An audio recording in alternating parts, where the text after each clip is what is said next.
Moi, je peux vous le dire parce que j'ai été dirigeant. Donc, j'ai vu l'évolution de la société.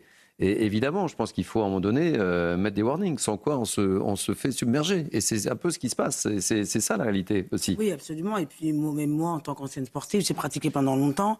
Et honnêtement, pour moi, le lieu du sport, le terrain, c'est un lieu neutre. C'est un lieu où il n'y a pas de manifestation religieuse. Et pour avoir fait moi-même du foot, et mes frères en ont fait, et je vois bien l'évolution de la société.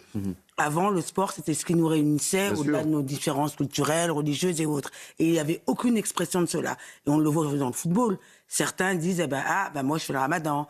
Moi, je dois cacher mes jambes. Et les douches. Et les douches. Comment ça se passe dans les douches? Interrogez les responsables de sport.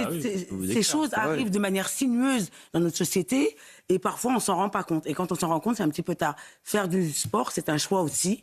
C'est un choix personnel. Si on veut, même pour des raisons de sécurité. Vous imaginez faire du handball ou du basket et qu'on vous attrape par le diable, on peut vous étrangler. Et je crois qu'évidemment, certaines le portent sciemment, mais je pense que certaines aussi, c'est dans un acte politique de revendiquer comme elles l'ont fait, comme les diabeuses l'ont fait. Et si on ne fait pas attention, malheureusement, ça va être très vite. D'ailleurs, ça l'est déjà. Mais ça l'est déjà. Ça l'est déjà. Ça l'est déjà. Allez dans n'importe quel club de sport. Un élément de division entre les Français. Et d'ailleurs, ces sondages... Et pas que dans les grandes villes. Hein. Ah non, pas que dans les grandes villes. Hein. Allez dans n'importe quel petit club. Ce que vous disiez, à ce que quelqu'un fasse le ramadan. Un sportif dit... Ça pose aucun problème. Ça pose aucun problème. Moi-même, je fais le ramadan. C'est pas ça. C'est que moi, quand je fais le ramadan et que je faisais du handball, jamais, à aucun moment, je n'ai imposé une pause, un temps particulier. Je me suis adapté à la pratique du sport. C'est de l'ordre de l'intime. Voilà. Pour moi, mais ça nécessite au club, même en football ou en basket, de gérer des joueurs. Moi, j'ai dû gérer des joueurs qui faisaient le ramadan, effectivement. Moi, j'ai toujours fait le ramadan pendant que je faisais la compétition. Depuis peu.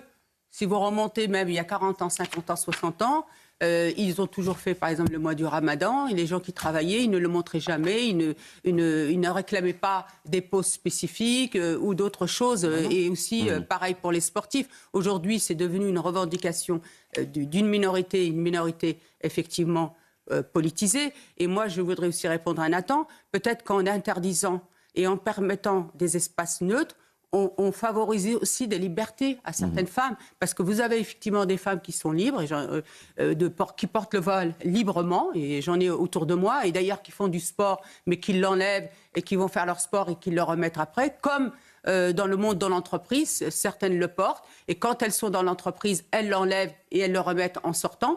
Donc vous voyez qu'il y a aussi une volonté de s'adapter et de ne pas être ostentatoire dans sa religion. Et je voudrais aussi dire qu'on a aujourd'hui 10 millions environ de musulmans et vous avez seulement une minorité. Donc est-ce qu'on peut penser aussi des espaces de vivre ensemble réels? Parce qu'on se plaint aussi dans notre pays du